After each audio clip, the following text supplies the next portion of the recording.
Rahim. Fil ardi wa ilaihi turja'ul umur. Ini yang saya bahas ya. Jadi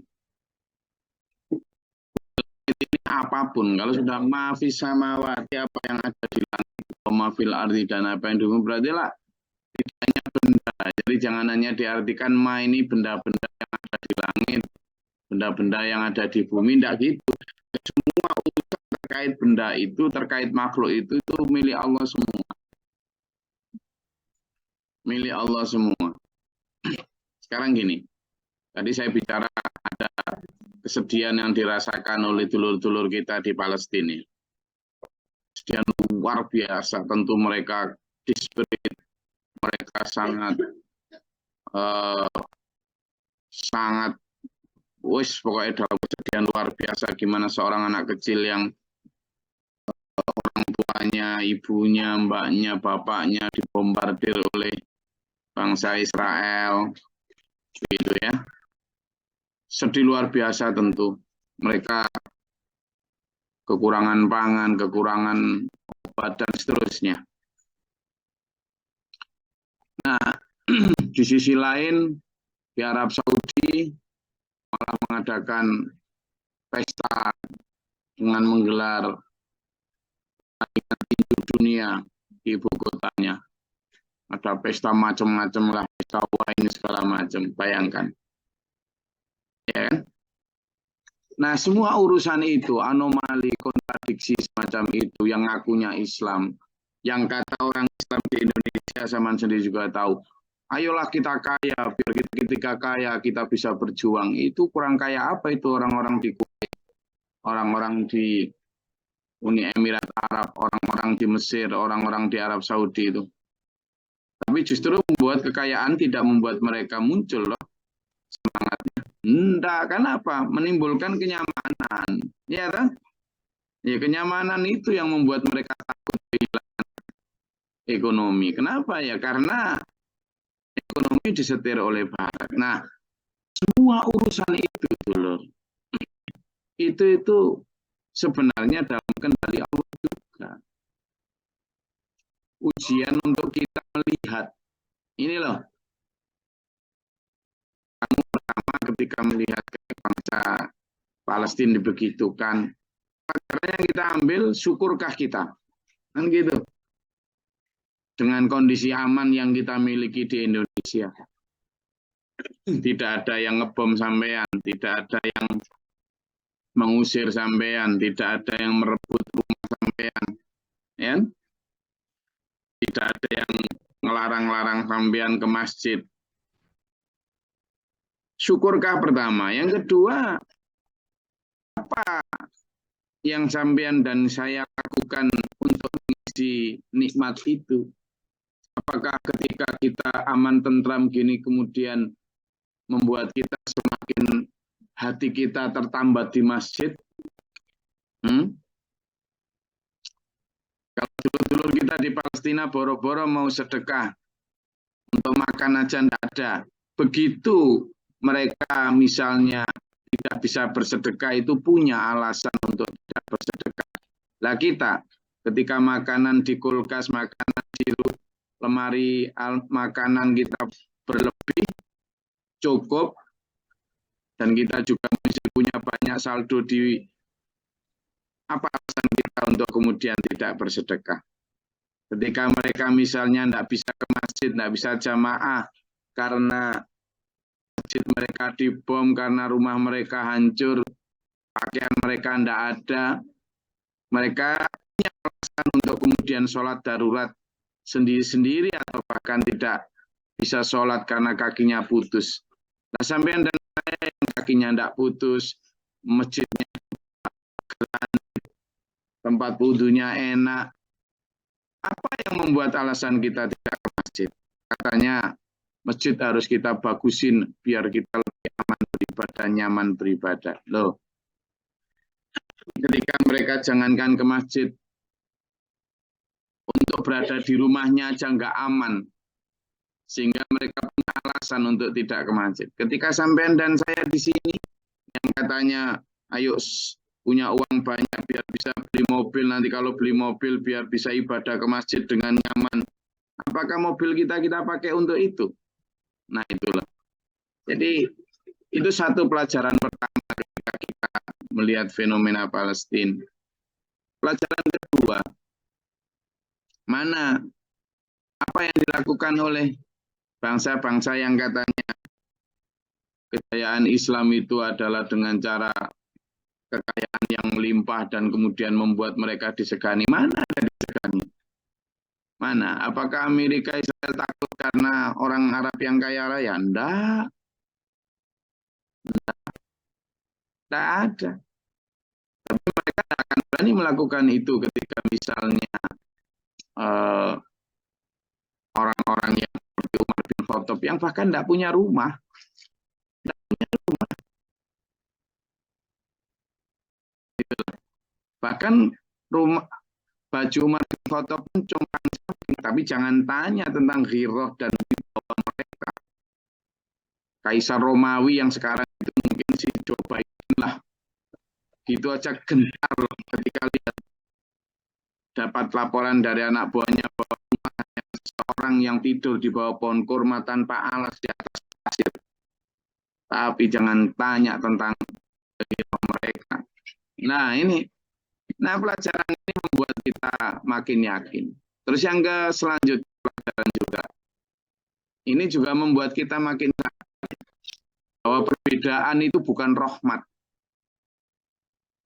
Ya? Kenapa bangsa Islam tidak bersatu? Kalau coba bersatu berani, nggak berani Israel itu dikurung oleh negara-negara Islam kok. Mulai dari Mesir, Jordan, Iran. Tapi karena kita sudah dicekoi perbedaan itu baik. Baik apanya sekarang lihat kayak gini. Ya kan, tidak ada persatuan. Sehingga mereka ya seperti ini. Coba. Jadi yang paling baik ya bersatu. Itu. Karena memang harusnya Islam bersatu. Makanya di Indonesia kita juga, coba di Indonesia juga sama tuh. Ketika ada persoalan-persoalan yang menyangkut tentang dulur-dulur kita Muslim, mana kelompoknya yang nggak akan melakukan apa-apa, kan begitu. Apakah begitu yang kita maksud dengan perbedaan itu rahmat? Jadi terus yang keempat pelajaran dari ini ayat ini ya, ayat ini gini mengatakan, walillahi ma fis samawati wa ma fil ardi, dan semua urusan itu milik Allah. Semua apa yang terjadi di langit dan di bumi juga milik Allah. Nah, kalau kita melihat ini milik Allah, artinya kita ini juga harus memahami bahwa semua kejadian itu pasti Allah tidak akan tinggal diam. Tetapi kadang memang rahasia Allah ya, kapan bangsa ini dimenangkan, kapan kezaliman itu akan dihentikan. Jangan sampai kita menganggap bahwa Allah tidak adil, Allah tidak peduli, dan lain sebagainya. Kita tidak tahu apa-apa itu. Kita tidak tahu apa-apa. Kenapa? Misalnya dulu bangsa Mesir ya, yang sangat dolim juga terhadap bangsa Israel, ya kan? Itu nggak tahu berlangsung selama berapa puluh atau ratus tahun juga. Ketika bangsa Israel diperbudak, bahkan bayi-bayi mereka juga dibunuhi oleh Fir'aun. Entah itu selama berapa lama kita juga tidak tahu. Pada saat itu bangsa Israel juga dizalimi. Mungkin sekarang mereka ingin membalas gitu. Tapi balasan yang keliru karena kepada orang yang sama sekali tidak bersalah kepada mereka.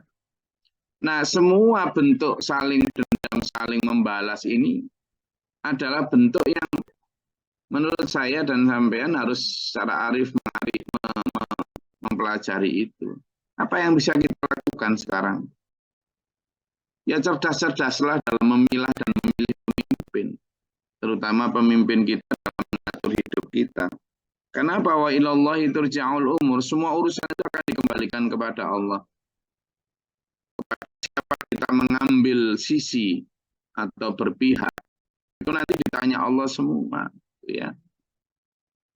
Makanya saya kadang melihat kayak gitu, kemampuan kita hanya berdoa di sini, dan sekurangnya adalah tidak dengan mengikuti pandangan orang-orang yang tidak punya rasa kemanusiaan. Sehingga ayat itu dilanjutkan dengan ayat 110, kuntum khaira ummatin ukhrijat linnasi ta'muruna bil ma'ruf wa tanhauna 'anil munkar wa tu'minuna billah. Kamu adalah umat terbaik. Nah, ini sekarang dijadikan kebanggaan oleh umat Islam tanpa kemudian melihat ayat kalimat selanjutnya. Kita adalah umat terbaik. Berhenti di situ. Berhenti di situ. Padahal umat terbaik itu seperti apa cirinya? Umat terbaik Islam ini ukhrijat linnas, dimunculkan ke bumi ini dengan satu syarat, dengan satu kondisi. Kamu dianggap umat terbaik itu karena apa? Karena kamu ta'muruna bil ma'ruf wa tanhauna 'anil munkar. Kamu itu menjadi umat terbaik karena kamu itu selalu menyuruh, mengajak kepada kebaikan dan mencegah dari yang mungkar. Mencegah dari yang mungkar.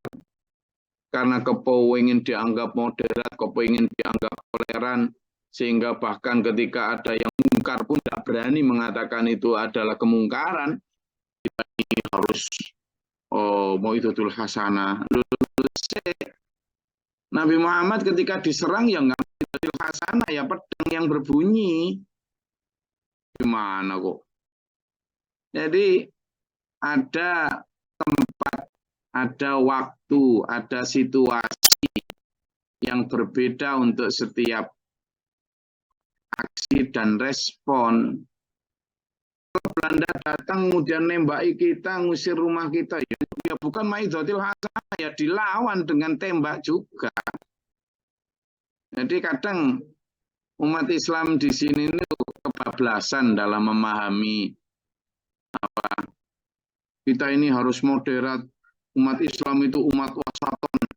Padahal hanya untuk menutupi keengganannya untuk menyampaikan yang hak adalah hak, yang batil adalah yang batil, untuk menutupi ketidakberaniannya di dalam wa tanhauna 'anil munkar ini. Jadi kita ini umat terbaik, ciri tertentu. Cirinya apa? Yaitu tadi, berani untuk ta'muruna bil ma'ruf wa tanhauna 'anil munkar, amar ma'ruf nahi munkar. Itu cirinya. Kalau nggak begitu kan mafhum mukhalafahnya berarti tidak umat terbaik. Tidak, ya kamu umat sama dengan umat Yahudi Nasrani. Gitu. Jadi ciri dari umat terbaik itu adalah umat yang ta'muruna bil ma'ruf wa tanhauna 'anil munkar. Berani qulil haqqa walau kana murran. Sampaikan kebenaran itu meskipun pahit. Itu loh. Ada nanti umat Islam sudah sampai ke penyembahan berhala pun, oh enggak apa-apa, itu hanya wasilah. Kita jangan melihat itu kan untuk merawat tradisi nenek moyang. Kita harus mengakui itu sebagai satu local wisdom. Enggak karu-karuan sudah. Ya. Nanti lama-lama juga ketika umat Islam kemudian punya Tuhan di lautan, ya dibenarkan juga. Carikan dalil nanti lama-lama kan. Ada lagi nanti dalilnya dari kitab karangan Al-Sarofah. Itu. Dari kitab Al-Qasaman Al-Sarofah, dia adalah murid dari Al-Juwarno. Nanti Al-Juwarno itu sanadnya kepada siapa? Al-Markaban. Al-Markaban itu mengarang kitab namanya apa? Sabdo Gandul. Repot sudah. Repot. Itulah. Nah gini Mas Markaban, makanya ayo, ini satu ciri yang tidak boleh hilang dari khairah ummah itu. Ini makanya Waktu minu nabil billahi. Mereka beriman kepada Allah. Tahu betul bagaimana kita harus menyandarkan semua persoalan kita itu kepada aturan Allah. Itu artinya. Walau amana ahlul kitab kana khairan lahum. Seandainya orang-orang ahli kitab itu baik Yahudi dan Nasrani itu beriman kepada Allah itu akan lebih baik untuk mereka. Artinya harapan Nabi Muhammad SAW untuk mereka tinggi sekali, selalu digaungkan. Minhumul mu'minuna, kenapa ya? Karena sebagian di antara mereka sudah ada yang beriman, sudah ada yang beriman. Artinya lah berarti itu tidak tertutup sama sekali, masih terbuka kemungkinan itu. Buktinya ada orang-orang yang kemudian dibukakan pintu hatinya oleh Allah, diberi hidayah dan masuk di masa Rasulullah sekalipun. Tapi aksaruhumul fasiqun, cuma kebanyakan mereka memang asik, nggak mau gitu ya. Nah ini yang kemudian masih diharapkan oleh Allah dan Rasulnya agar mau melihat kebenaran itu. Cuma yaitu butuh upaya. Makanya kita sebagai Muslim harus mengikhtiarkan itu. Gimana ikhtiarnya itu tadi? Ta'muruna bil ma'ruf wa tanhauna 'anil. Siap sampean jadi itu. Ya ayo jangan itu orang-orang bangsa-bangsa pemimpin-pemimpin Arab sekarang itu ya karena khawatir meninggalkan zona nyamannya. Oh iya, ekonomi yang sekarang tumbuh di Abu Dhabi, di mana, di Doha, di mana segala macam itu kan karena mereka didukung oleh ekonomi Barat itu. Oh iya, baik dari sisi hiburan, teknologi segala macam. Kenapa? Ya karena mereka kemudian mau coba misalnya Uni Emirat Arab, itu kan? Di Uni Emirat Arab di Abu Dhabi itu luar biasa tuh perkembangannya. Kenapa? Itu hadiah dari kenapa mereka mau membangun hubungan diplomatik dengan Arab Saudi. Begitu, selalu ada, tidak ada no free lunch, tidak ada makan siang gratis itu. Jadi selalu terbeli. Kenapa? Karena memang ekonomi sudah dikuasai mereka. Sehingga apa? Tidak berani sudah karena berani. Kenapa? Karena khawatir ekonomi mereka merosot. Khawatir. Gitu loh. Sama negara-negara yang lain, Jordan itu khawatir juga. Dari mereka dulu para pejuang-pejuang Islam itu banyak hadir. Sama, apalagi Mesir. Mesir itu sudah ditangkangi betul oleh mereka sejak dulu. Nah, kenapa? Ya karena tadi itu kenyamanan dunia yang telah melalaikan mereka. Lalu sekarang para ahli agama di Indonesia malah mengajak umatnya untuk menikmati dunia. Ya wes, ya langsung sudah. Ya di situ senjata mereka untuk mengangkangi ghirah manusia itu di sana. Nah makanya sampean dan saya di SPMA selalu mengajarkan, ayo kita menahan diri, wanahan nafsa anil hawa. Kita menahan diri dari semua hawa termasuk hubutunya itu. Akan menjaga steadiness, istiqomahan dari ghirah ini. Itu nggak takut kekurangan harta, nggak takut kekurangan nyawa. Itu pejuang sejati. Hanya itu yang kemudian berani ta'muruna bil ma'ruf tanhauna 'anil munkar ya. Jadi ayo dulur, terutama di kita sendiri untuk meneguhkan sikap ini. Karena serangan setan itu tidak hanya berupa bom dan senjata.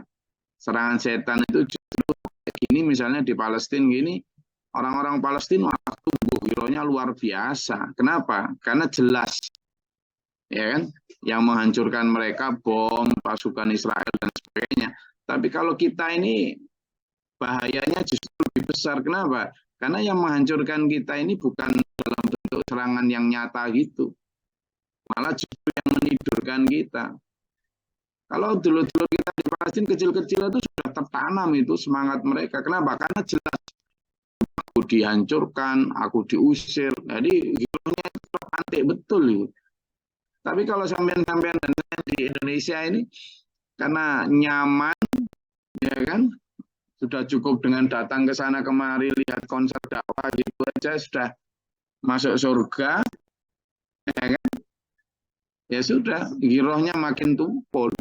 Nah, ini yang malah berbahaya menurut saya, serangan yang seperti ini gitu ya. Makanya ayo banyak doa kepada Allah. Jadi umat yang terbaik.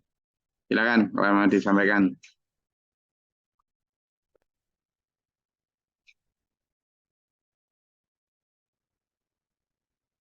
Ada? Izin Gus. Ya, Mas Ayo. Assalamualaikum warahmatullahi wabarakatuh. Nah, belakangan ini ada propaganda meninggalkan produk yang mendukung Israel, tapi dialihkan ke produk lain yang kita juga nggak tahu.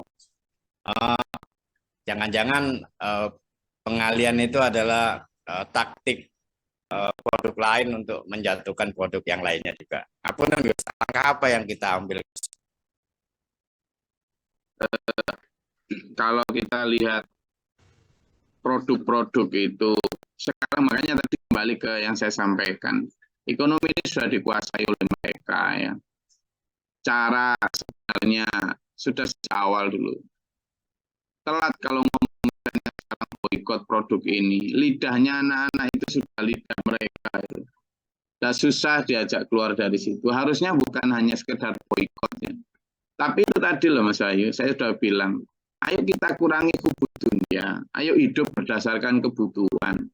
Coba lihat semua produk yang kita suruh nyuruh boikot itu. Tanpa sampean dan saya ngomong boikot, kalau ngikuti arahan SPMA untuk hidup berdasarkan kebutuhan, nggak akan ke situ sejak awal. Loh iya tak? Coba ya, coba ya, kita lihat. Sekarang saya sudah berulang kali, ayo kita hidup itu berdasarkan kebutuhan, gitu kan? Misalnya tentang makanan atau brand-brand yang katanya milik Israel itu, yang katanya milik Israel itu ada banyak itu. Coba misalnya kita lihat ada, banyak sekali, mulai dari misalnya ya, ini saya share ke sampean yang lagi di share di mana-mana itu.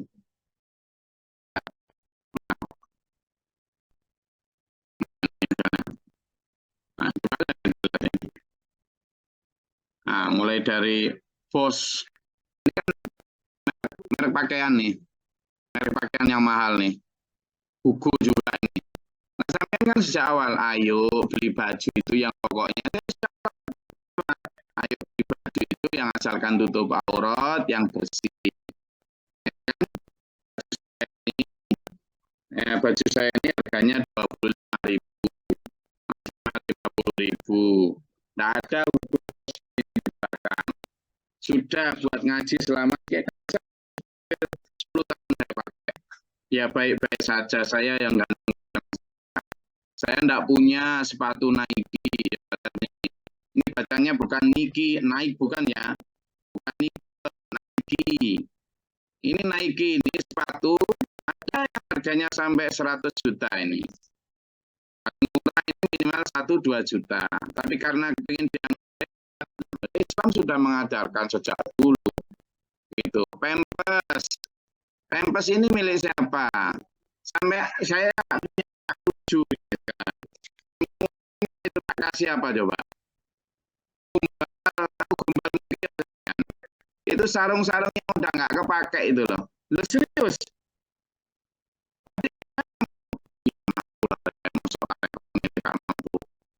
Ada itu kenapa nggak bisa? Kecuali kalau misalnya pas jalanan gitu, mungkin kita pakai yang simpel, tapi pakai sudah sejak awal Barbie sudah dilarang kita itu jangan beli boneka-boneka yang sudah sejak awal kan ada kasus seperti ini, ya kan? Macam-macam.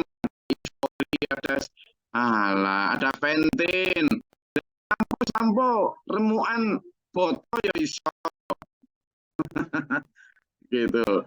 Atau sampo ini Coca-Cola, wis suwe wis gampang. Jadi ya enak.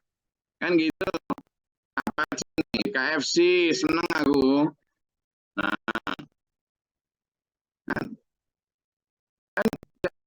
semua lah. Saya tidak nyuruh bisa enaknya opo bisa hati. Ya kan? Nah ini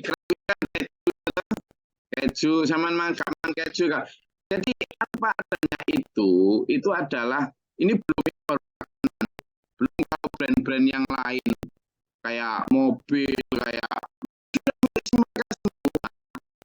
jadi apa ya jangan stop boykot gitu paling sehari 2 hari nanti kalau sudah tidak ada berita itu balik lagi kan gitu ini kenapa karena itu tadi umat beragama ini beragama itu sentimental gitu loh nggak sesuatu yang istiqomah. Bagaimana caranya istiqomah tanpa harus nyasar produk tertentu boykot ini boykot itu kita kalau hidup berdasarkan kebutuhan dulu sekali lagi hidup berdasarkan kebutuhan ya itu tanpa harus ngomong boykot ini boykot itu ya nggak laku juga produk-produk mereka serius gitu loh ya, sekarang misalnya sama butuh jam tangan sampean kalau misalnya yang harga 100.000 bisa nyala nggak? Bisa. Tapi karena kita ingin dianggap hebat, kaya, dan memang pengajian sampean juga yang sama ikuti biar dianggap kaya, ya sudah akhirnya sama beli harga yang 1 juta, 4 juta. Saya sudah selalu bilang sampaikan, bangsa mereka itu, Yahudi itu punya 3 jenis industri yang bahkan mereka tanpa modal itu. Industri kebanggaan, industri harapan, dan industri ketakutan. Industri kebanggaan ya lewat merek-merek itu, merek makanan maupun fashion tadi. Nah itu mereka beli barang-barang itu dari negara-negara yang berkembang, terus disuruh ngekspor ke mereka, lalu mereka yang ngasih label, terus dijual lagi dengan harga ribuan kali lipat. Dia beli jaket-jaket berkualitas dari Indonesia harga 500.000, terus dikasih label di sana, gitu, lalu dijual di sana dengan harga 40-50 juta. Terus orang Indonesia negara sana terus beli, terus pulang dengan bangga. Nah ini kita selalu begitu. Ini bisnis kebanggaan mereka. Mereka hanya bondol label itu. Yang kedua bisnis harapan. Ya perbankan itu sudah. Sama kan dia kasih harapan begini, harapan begitu. Wah nanti kamu hebat. Bahkan ada ceramah yang mengajak itu. Kita itu harus dimotivasi dengan hutang. Hidup ini harus punya hutang. Sampai segitunya perbankan itu mencetak ahli agama untuk berceramah itu. Iya. Dibayar mahal memang. Gitu. Begitu terlilit mereka, begitu ada umatnya yang terlilit hutang sampai bangkrut, mengatakan dia gimana? Ya kita harus sabar, semua ini ada ujian. Yang ketiga, bisnis ketakutan. Lewat asuransi dan lain sebagainya. Bisnis ketakutan itu. Jadi takut-takuti kita. Gimana kamu nanti kalau sakit? Gimana kalau anakmu nggak bisa sekolah? Maka kemudian asuransi pendidikan. Gimana kalau kamu nanti mati? Maka asuransi kematian. Gimana nanti kalau kamu sakit? Asuransi kesehatan. Gimana kalau rumahmu terbakar? Maka asuransi harta benda. Mereka tidak punya. Jadi orang suruh bayar ke dia. Sampai mati. Bayangkan, mereka tinggal kipas-kipas. Sampean bangga, saya ikut asuransi ini. Coba bayangkan. Dibohongi bangga. Ya. Zaman ikut ngaji saya cerdasan. Jadi orang hebat. Iya, nggak mau dibohongin-bohongin kayak gitu. Nah, nggak mau dibohongin dengan brand-brand kebanggaan. Ya, toh. Aman kenal Mbak Saropah enggak? Mbak Saropah ini loh. Di tubuhnya enggak ada satupun merek ya nggak ada merek kendaraan, yang merek baju apa. Coba kalau ketemu dia lah senyum terus, bahagia hidupnya, bahagia nanti ya berhasil sampai kapan mati nanti berhasil mati juga itu, berhasil meninggal insya Allah husnul khotimah juga suatu saat, ya kan? Nah jadi saya menanggapi itu Mas Ayu bukan kok setuju atau tidak setuju, tapi lebih kepada telat ngomong kayak gitu dulu, telat. Dan kalau mau ngomong kayak gitu, nggak usah ngomong, ayo boykot McD, ayo boykot KFC, nggak usah ngomong gitu. Kita kembali saja kepada ajaran Rasulullah. Makanlah berhentilah sebelum kenyang, misalnya. Berpuasalah sunnah, ya kan? Kemudian jelas kalau kamu makan enak, tapi tetanggamu nggak makan, dosa. Kembali kepada, ayo kita berbagi. Ayo kita makan yang halalan toyibah. Toyib itu kan artinya juga harus sehat, toh. Sehat. Nah, kita lihat makanan-makanan yang ditawarkan itu, yang sehat tuh. Apakah Gus tidak pernah punya McD? Makan McD atau KFC? Ya kapan dibutuhkan ya makan. Ketika di jalan tidak ada yang lain ya jalan. Nah, kalau ada makanan apa eh, Padang ya Padang. Apalagi yang diajak teman yang suka makan Padang ya ketipu. Gitu aja. Gitu. Jadi kita ini itu tadi lah kembali kepada kehidupan Rasulullah. Insya Allah tidak pakai itu sudah begitu. Gitu. Islam itu dimenangkan oleh Allah itu karena kita kembali kepada ajaran Allah. Itu tadilah hidup sederhana, hidup berdasarkan kebutuhan. Kita tetap boleh butuh uang, tapi jangan cinta uang. Sementara mereka ini mampu menjajah kita karena memakai itu tadi senjata cinta harta tadi itu. Dan itu sudah dinubuatkan oleh Rasulullah sejak 1400 tahun yang lalu. Hai Muhammad, mengaku kalah mengajak umatmu menyembah berhala, tetapi aku tidak mau kalah dalam hal dua, yakni perpecahan dan cinta harta. Kata setan kepada Rasulullah itu. Nah, dan sekarang benar tuh. Kemudian kita malah kemudian mau didorong ke sana itu loh. Ulama pewaris Nabi itu ya mewarisi apa yang dilem umat dari senjatanya setan dunia itu. Kok malah sekarang malah didorong, ya. Manusia itu tanpa didorong itu sudah kepingin ke sana. Manusia itu tanpa agama pun itu sudah semuanya kepingin bermewah-mewah semuanya. Malah dicarikan ayat yang biar begitu, gimana? Kita itu harusnya malah ngerem. Supaya apa? Hidup berdasarkan kebutuhan, malah didorong. Malah dicari vlog-vlog yang inilah contohnya yang berhasil. Ustaz Abdullah dari Kalimantan Selatan. Ya opus. Udah, sampun gitu aja. Ini waktunya kerja lagi nih. Loh, tak ajak kerja loh. Iya. Nanti begitu kerja, dapat hasil, hidup berdasarkan kebutuhan, lebihnya dibawa pulang ke akhirat untuk keabadian. Simple hidup itu. Ya, nah? Nah, kalau sudah simple gitu, enak akhirnya hidup, tenang. Itu namanya fitunya sana. Wes, sekarang nyari Aisyah, nyari rezeki. Bismillah, fangtasyil fil ard. Gitu loh. Nanti kalau dapat sudah makan untuk hari ini, beli baju apa segala macam, nggak usah bermerek.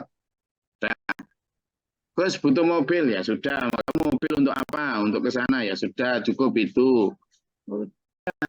Nggak bangga kalau nggak produk luar negeri. Ya. Maafkan Gus. Kita ini kayaknya juga udah termakan seperti apa yang benar apa yang disampaikan Gugi tadi bahwa semuanya udah telat. Kembali lagi idealisme keagamaan kita itu sangat berkurang. Kalau di hadis itu kalau yang satu sakit kan sakit semua. orang beriman. Ciri khas kan gitu. Kita kadang-kadang tidak semuanya. Saya nyampaikan di grup bahwa umat muslim itu datang sesama muslim itu kalau nyari sunnah. Tapi kalau soal urusan bisnis tidak perlu sesama muslim gitu. Contohnya saja dagang sama muslim justru yang belanja non muslim. Kalau saya pernah sekolah sama orang luar, Gus, mohon maaf, 7 tahun itu selama yang dagang itu masih ada jungkoren, lebih baik kita nyari jungkoren, jangan ke iniren gitu. Padahal saya ini dekat sama orang jungkoren gitu. Jadi kenapa kita tidak punya idealis? Kalau mohon maaf bukan promosi ya. Kalau selama ada orang muslim buka bintil, kenapa harus belanja kepada orang lain selain non muslim? Ini contoh real aja. Jadi ini yang sering-sering kita ini tentang perenang tidak kuat. Iya, betul. Kan sesama muslim nggak mau, tetapi justru selisih dikit aja memilih kepada orang, mohon maaf kasarnya, yang tidak seiman, yang notabene tidak pernah nyumbang gitu. Matur suwun, Gus. Ya. Jadi memang ini karena waktunya udah sempit. Jadi menurut saya begitulah kita. Artinya ta'awanu 'alal birri itu kan sebenarnya harus kita kembangkan, dan ya sama misalnya ada pemberi solusi terbaik dalam hal kendaraan itu ya dulur kita sendiri. Kalau mencari ya ke sana misalnya gitu. Itu kan hal-hal yang bisa kita kembangkan. Cuma ya itu tadi, sekali lagi pokoknya itu akan muncul lah kalau kita sudah merasa bahwa Islam itu tidak hanya syahadat, sholat, puasa, zakat, haji. Islam itu the way of life, bukan hanya a way of life.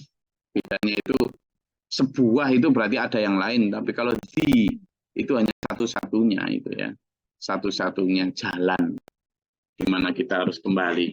Makasih, semoga bermanfaat dan berfaedah. Sekali lagi, ayo berislam secara kafah, sehingga membuat kita itu tidak kagetan dalam melihat fenomena, tidak sporadis, tapi benar-benar istiqomah. Semoga Allah melindungi kita dari segala kejahatan setan, jin, iblis, dan bala tentaranya, dan selamatkan dunia akhirat kita. Dunia wal akhirat.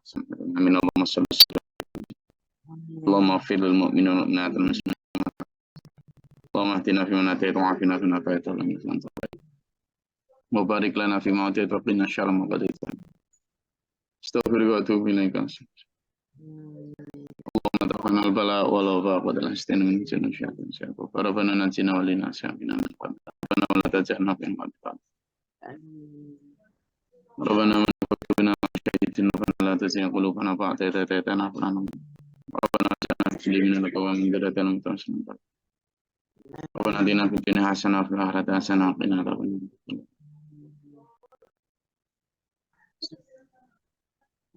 Wa na rabbika rabbil izzati wa salamun alal rabbil alamin. Sebelum saya akhiri, saya ingin klarifikasi beberapa hal. Jadi bukan kok kemudian kita boikot sama sekali atau tidak berdagang dengan dulur non muslim sama sekali juga keliru ya, karena di masa Rasulullah dulu juga diperbolehkan ya berdagang muamalah dengan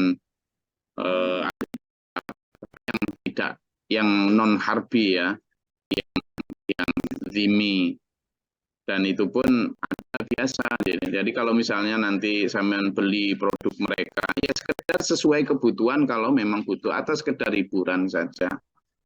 Misalnya entah dibeli di KFC atau McD ya sesekali aja gitu. Itu kan, tapi kalau kemudian sudah sampai tingkat kebutuhan, nah itu loh yang akhirnya membuat hidup tidak berdasar kebutuhan ya. Saya rasa itu jadi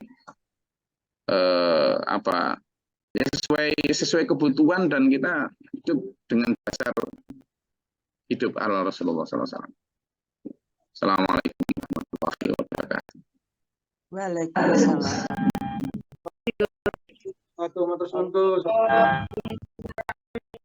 Bil Quran